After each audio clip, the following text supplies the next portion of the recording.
Sir मुस्लिम league नून वाले तो कह रहे हैं छुप के बैठे हुए हैं। कौन चुप के बैठा हुआ है? इमरान खान साहब। वाह, आप फैसला करें हैं लंदन में कौन है?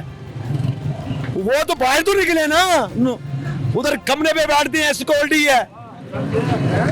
जैसे वो बिलावल कराची से इस्लामाबाद गया है रैली लेकर, मरियम 2 दफा मरियम निकली है, बिलावल निकला हुआ है, और मौलाना फजल रहमान है।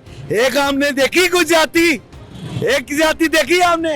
यही तो बात है, किसी की हकूक की बात करना। वो हक की बात करता है, या कनाबुदु व या कनस्ताइन, उसकी बात करता है, अल्लाह और अल्लाह के रसूल की बात करता है। हक में मुदाम है, ये 5 बिल कराया, ये मुसलमान के ऊपर, ये नबी अलैहिस्सलाम के ऊपर कोई गुस्ताखी करेगा, हमारे दिल पे वार करेगा। ये मुझे ये कह रहे हैं, वो तकबर ही बहुत है भाई। किस चीज का तकबर? अवाम की बात कर रहा है वो।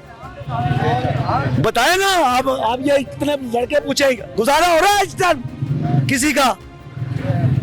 1000 में क्या है, 25,000 या 20,000 होगी, कैसे मैनेज करेंगे आप अपने घर को?